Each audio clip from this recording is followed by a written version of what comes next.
warahmatullahi wabarakatuh. Salam sejahtera kepada semua. Alhamdulillahi rabbil alamin. Wassalatu wassalamu ala asyrafil anbiya'i wal mursalin wa ala alihi wa sahbihi ajma'in. Saudara pengacara majlis, Dr. Hatta Ramli, pengurusi amanah wilayah Tiosa Agong, Saudara Adam Adeli, Saudara Hasbi, dan Ketua Amanah kita Putrajaya, Alif, seluruh pimpinan amanah keadilan dan rakan-rakan, seluruh rakan-rakan yang hadir pada malam ini. Nampak kehadiran malam ini sesuai dengan wajah Putrajaya. Daripada Kelantan ada, saya nampak Negeri Sembilan ada, ni Datuk Halim ni pakar tulangnya. Ada kira orang-orang yang kita kata maklumat di hujung jari. Jadi kita nak bercakap di kawasan orang yang bermaklumat di hujung jari. Memanglah kalau tersilap maklumat, mereka boleh buat comparison, perbandingan. Melainkanlah kalau kita ceramah di kawasan kampung, satu perkara itu kita kena terang dengan lebih jelas supaya rakyat faham. Tapi orang-orang kampung ini bila dia pegang, dia percaya kepada satu parti, dia percaya kepada satu individu, dia susah dah nak berubah. Dia pegang dan dia tak boleh berubah walaupun hujah lain datang. Ini yang selalu disebut kumpulan walaun ini. Jadi dia pegang dan dia yakin dengan pegangan dia itu, walaupun ada pendapat baru datang, dia susah nak berubah. Tapi orang macam di Putrajaya ini, dia mudah berubah bila dia dengar maklumat-maklumat atau fakta-fakta yang jelas untuk dia yakin kepada sebuah parti, pada individu atau kepada perjuangan. Kita tahu pilihan raya amat dekat. Sebulan lagi bertukarlah kerajaan. Artinya kerajaan yang ada kekal ataupun kerajaan baru ambil alih di Putrajaya ini. Tak lama, 20 hari bulan diumum, ada pendapat mengatakan kemungkinan 29 penamaan calon, tak tahulah. Itu hanya pandangan dan mengundi barangkali di minggu kedua bulan November.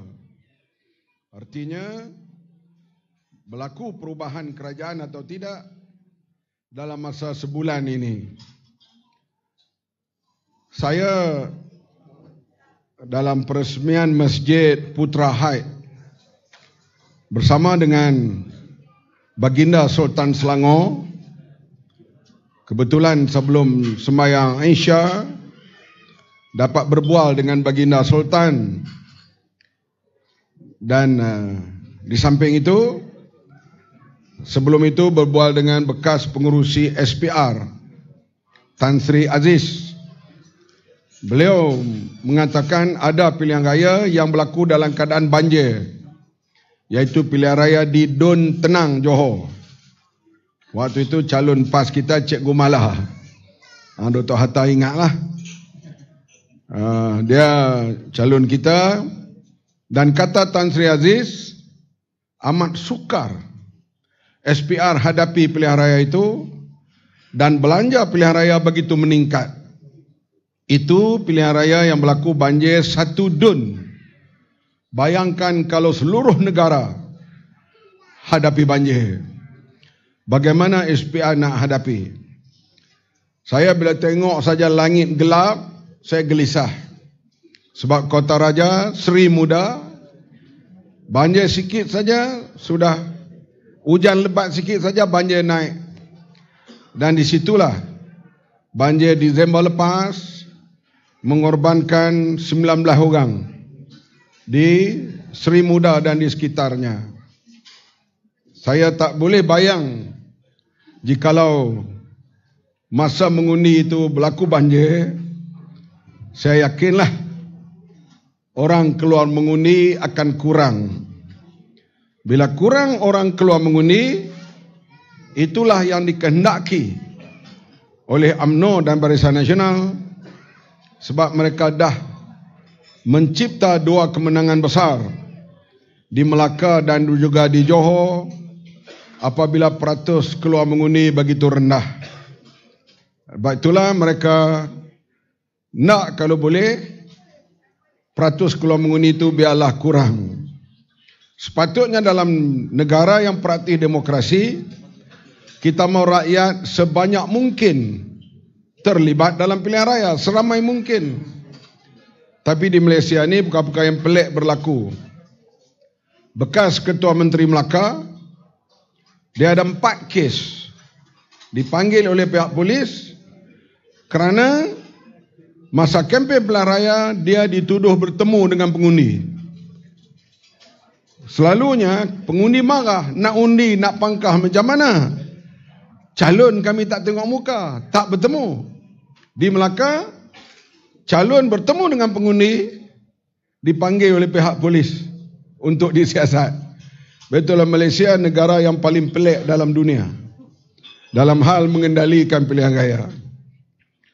Sebab itulah, dan kita tahu sudah terang lagi bersuluh, terutama sekali penduduk di Putrajaya ni kena hebahkan semua kepada orang kampung. Di sini yang duduk di Putrajaya ini, yang datang dari Kedah, daripada Perlis, Kelantan, Terengganu, Sabah, Sarawak, beritahu orang kampung, pilihan raya ni dipercepatkan kerana nak menyelamatkan beberapa individu.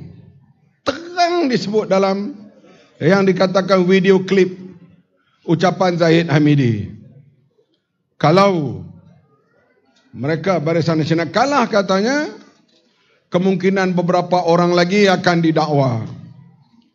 Kita, siapa memerintah pun, kalau ada kes, dakwalah. Kita hadapi kes-kes mahkamah. Tapi kita tahu bagaimana Perdana Menteri dulu mengelakkan pendakwaan dengan memecat Gani Patail yang telah menyiapkan segala bentuk tuduhan terhadap beliau. Diganti dengan Effendi dan tak ada pendakwaan, sehinggalah kerajaan baru mengambil alih Mei 2018. Baru fail itu bukan siasat dah. Fail yang sebelum itu saja dibuka dan ada siasatan diikuti dengan pendakwaan. Hadirin sekalian, kalau nak bercakap soal isu, sini tempat yang tahu maklumat. Saya nak sebut di sini yang kita terlibat dalam politik agak lama lah. Saya bertanding pilihan raya sejak tahun 82. Setiap kali pilihan raya tak pernah tak bertanding. Sampailah kepada tahun ini kita melihat keseluruhan secara umumnya orang-orang Melayu kurang sensitif dengan rasuah. Ini satu perkara yang agak pelik sedikit. Bukan tak sensitif, kurang sensitif.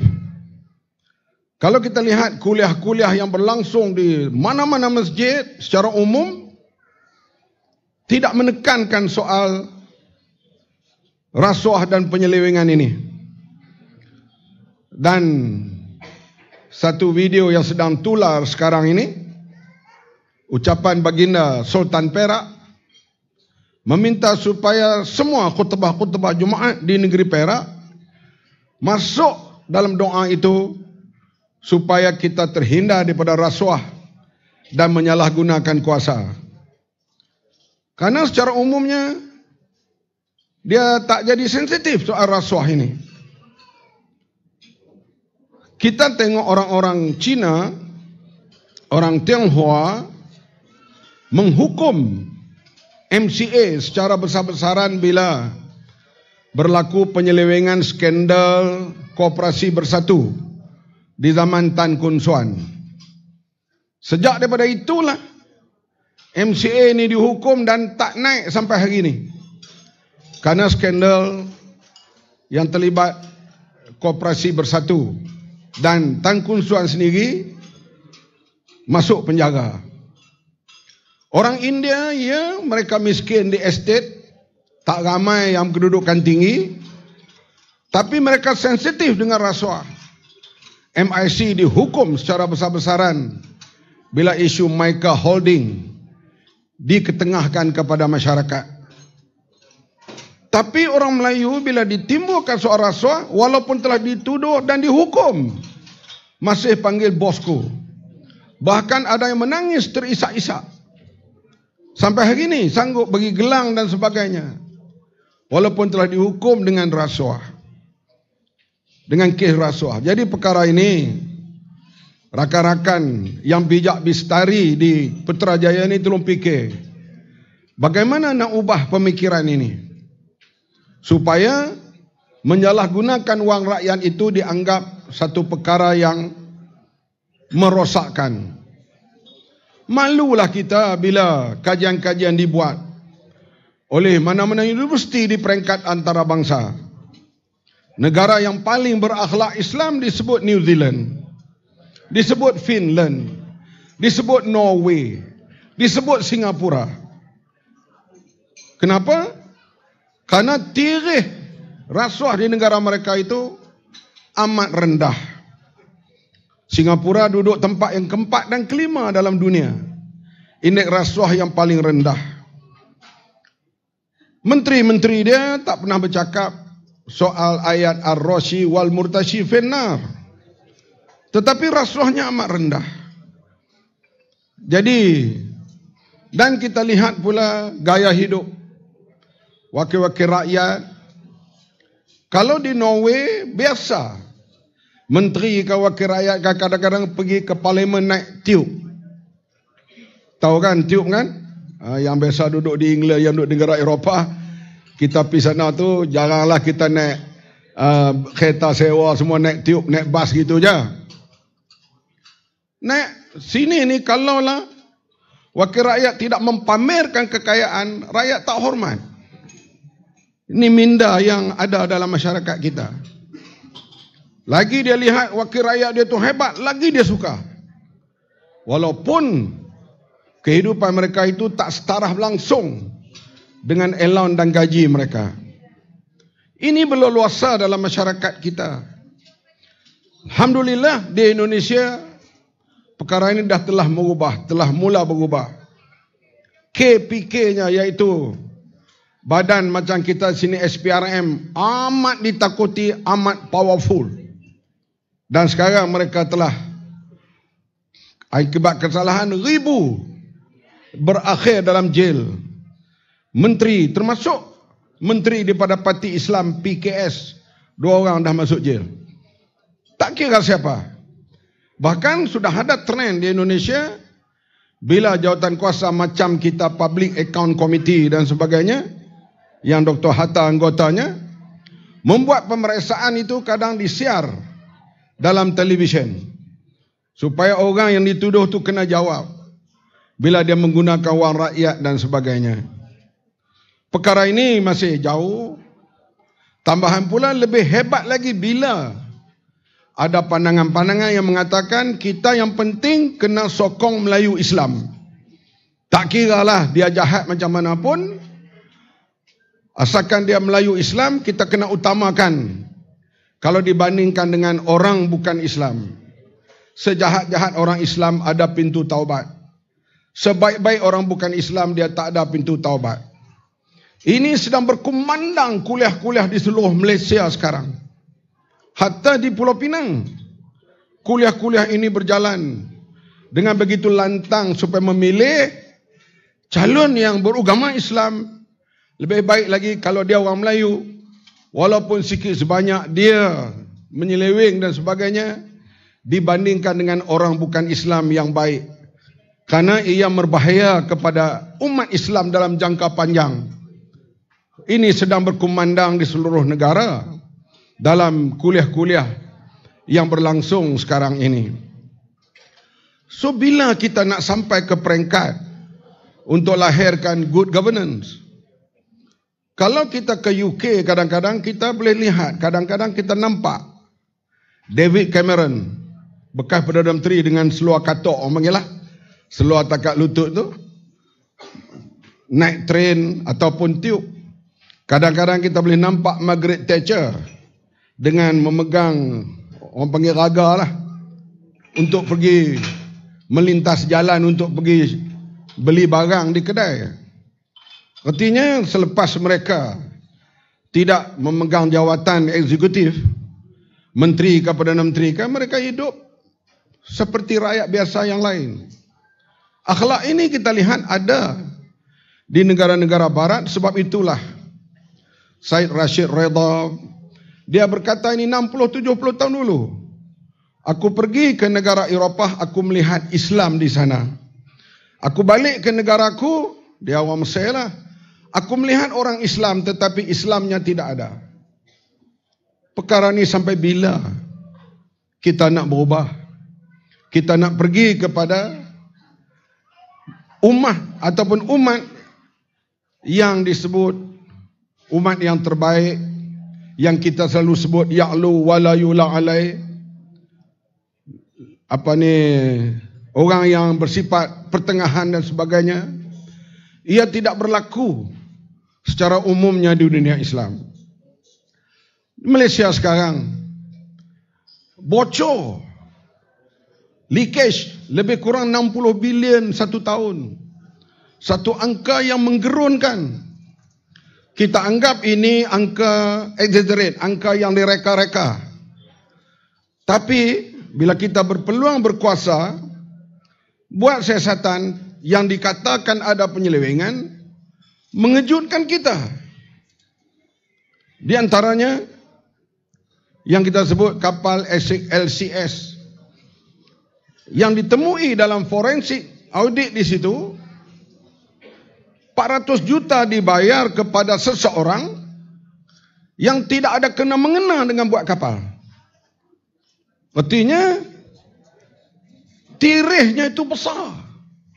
400 juta tak ada kena-mengena dengan kos membuat kapal, tapi dibayar hutang sebelum itu oleh syarikat lain sebelum itu. Bayangkanlah, itu satu projek besar yang bocor sebegitu rupa. Belanjawan baru ini pegawai kerajaan, mungkin orang-orang di sini yang bekas pegawai kerajaan. Belanjawan ini yang dibentangkan baru ini macam sembang kedai kopi. Dia belum diluluskan. Tapi radio TV hari-hari diulas pasal belanjawan itu. Dia bukan lulus, tak bincang pun lagi. Lepas pilihan raya bulan depan, siapa yang menang dia akan bentang semula belanjawan. Kalau kita menang, Pakatan Harapan, kita akan bentang semula belanjawan. Kalau BN menang, dia akan bentang semula. Nak ulangkan yang hari itu ataupun nak buat yang lain boleh, kerana ia belum diluluskan. Dah kena faham. Memang disebut di situ, orang bertepuk meja seronok. Misalnya, apa disebut nama Cik Kiah ke Cik Halimah kan? Boleh dapat sampai 5-6 ribu daripada bantuan-bantuan kerajaan. Saya sebut memanglah Cik Kiah dapat 5 ribu. Tapi Cik Rosmah dapat 180 juta. Ini yang kita kena beritahu pada orang kampung. Itu satu yang disiasat. Bukan tuduhan. Ia telah dibuktikan di mahkamah. Sebab itu dia kena bayar denda 950 juta. Kerana 5 kali suapan yang diterima. Kadang orang-orang tengok 180 juta, dia ingat main-main. 180 juta hampir sama dengan belanjawan satu negeri perleh yang diminta oleh Rosmah dan telah diberi. Jadi Cik Kiah yang dapat 5,000 itu tersenyum lebar. Cik Rosmah, kalaulah kita tak memerintah itu, tak buat siasatan, tak dakwa dia, bayangkan berapa bilion mereka ada duit hasil daripada siphon, ambil daripada projek-projek. Saya jumpa banyak orang-orang yang buat terlibat dalam usahawan ini, kontrak-kontrak besar ni. Mereka terus terang sebut, kami suka UMNO memerintah toke-toke ni. Sebab kami dapat projek, kami tahu dah berapa untuk ketua bahagian, berapa untuk menteri, berapa untuk ni, dah set up semua dah. Sebab itu mereka dulu cukup marah kepada Lim Guan Eng. Kerana bila dia jadi Menteri Kewangan, dia korek balik, dia potong pula 10%. Potong apa? Dia kata kami dah bayar dah kepada kontraktor sebelum ini. Kalau potong lagi macam mana kami nak untung? Artinya mereka ini suka kepada UMNO BN memerintah sebab mereka tahu habuan ini telah pun termaktub dalam urusan kebelakangan ini. Sebab itu hadirin sekalian, kalau kita nak selamatkan negara ini, bukan joke, bukan melawak lah. Mesti jangan bagi BN UMNO ni perintah balik. Kalau kamu izinkan, kamu membawa kepada negara kini ke kecelakaan. Bila buat siasatan itu di satu kementerian, dan bagaimana semangat tentera kita sekarang, demoralize atau tidak, bila dah jadi menteri ni, nak bicara hal pertahanan pun jadi susah. Sebab kita tahu maklumat. Kalau tak tahu senang. Dulu sebelum jadi menteri, orang kata hantam sajalah labu. Tapi sekarang tak boleh. Sebab kita ada maklumat-maklumat. Dan yang kita harapkan, semangat pasukan keselamatan kita terus kuat dan utuh. Tapi leakage sampai 60 bilion ni amat besar. Dan kita sepatutnya setaraf dengan Korea Selatan. Tapi sekarang tertinggal, dan kita tahu mata wang kita sekarang sudah RM4.60. Setengah tempat RM4.70 $1. Menyebabkan, dan kalau di Mekah kita pergi, semua kita tahu, dulu RM100 kita dapat RM145. Sekarang RM1 kita dapat RM90. Kadang-kadang tak sampai RM90. Menyebabkan belanja orang pergi ke Mekah meningkat begitu dahsyat. Bukan kerana peningkatan itu berlaku begitu, tetapi kerana nilai mata wang kita semakin rendah. Sebab itulah, bila negara makin kekurangan wang dibandingkan dengan perbelanjaan dan sebagainya, secara umumnya yang akan rugi adalah Bumi Putra. Sebab Bumi Putra ni kita masih menolong mereka, perlu lagi memberi baja subsidi. Kita dalam manifesto kita Pakatan Harapan kali nak meningkatkan lagi subsidi untuk baja, subsidi untuk padi, subsidi untuk nelayan, perlu. Dan yang termiskin adalah kaum India sekelompok dan juga Bumi Putra Sabah Sarawak. Mereka ni perlu dibantu lagi. Tapi kalau berlaku kekurangan wang begitu dahsyat, bagaimana kita nak bantu? Inilah yang kita, jangan kita anggap rasuah. Mereka yang beri berdosa, yang terima berdosa. Kami ini tak ada kena mengena tak berdosa. Memang rasuah berleluasa, yang beri kaya, yang terima rasuah kaya, yang akan miskin ialah rakyat jelata. Contoh nyata, apa yang berlaku di Sri Lanka. Bercakap di Putrajaya tak payah ulas. Sebut dia Sri Lanka, tekan malam ni, tengok apa punca-punca yang Sri Lanka jadi begitu. Tekan internet, dapat maklumat. Kalau dibaling, saya bersyarah kena terang lah. Raja paksa ambil banyak ni, parti ni ambil banyak ni. Tapi di sini Putrajaya. Jadi kalau kita allowed membenarkan soal rasuah ni berterusan, maka Malaysia juga tak pelik boleh menjadi seperti itu. Golongan intelektual Putrajaya ini di antara golongan yang ada di sini untuk mengembangkan fikiran itu ke seluruh pelosok Malaysia untuk kita buat perkara yang lebih baik pada masa yang akan datang. Oh, kita cakap saja buat kedai. Ya, 22 bulan kita memerintah, kita tahu persepsi rasuah, ukuran antarabangsa menunjukkan daripada negara tempat 61, kita sudah jadi tempat 51.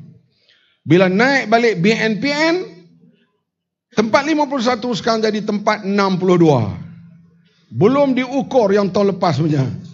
Barangkali sudah mencecah sampai angka nombor 70. Kita hampir-hampir setaraf dengan negara-negara Afrika.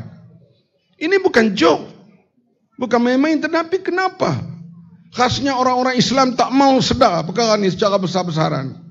Soal korup ini perkara yang besar yang perlu kita lihat, dan kita tahu bahawa bila kita telah membuktikan dalam 22 bulan turun 10 negara, kita potong 61 ke 51, kalau kita komplit 5 tahun, kemungkinan kita jadi nombor 40-an something, dan hampir-hampir kita mencapai kedudukan seperti waktu Malaysia yang dipanggil Tiger of Asia satu ketika dulu.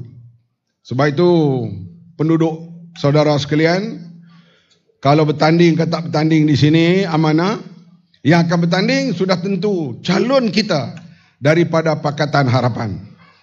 Maka menangkan calon kita. Dan yang tak mengundi di sini, mengundi mana? Tolong kempen. Sekarang kempen cara WhatsApp, cara berbagai cara yang tak payah ajar orang Putrajaya ini. Jangan izinkan parti Zahid Hamidi ini menang balik. Terang dah dia sebut. Dia nak selamat diri dari rakan-rakannya bila mereka dapat kuasa pada bulan depan. Ini bukan perkara sembunyi-sembunyi lagi. Dunia tahu hal ini. Sebab itu saya merayu semua kena bekerja kuat. Saya malam ni sini, malam esok Muar Johor, semalam di Kepala Batas. Jadi saya sebut jadual-jadual ni supaya anak-anak muda, Hasbi dan juga Adli jangan duk merungut lah kalau kerja banyak sikit.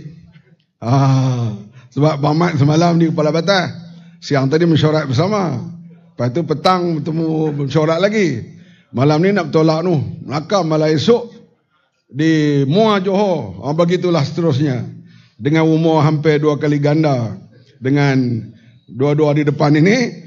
Kita semua kena bekerja kuat jikalau kita nak buat satu perubahan besar pada pilihan raya bulan depan. Bukan tahun depan ya, bulan depan. Dan kita harap kali ini Putrajaya akan dimenangi oleh calon Pakatan Harapan. Sekian dulu. Terima kasih.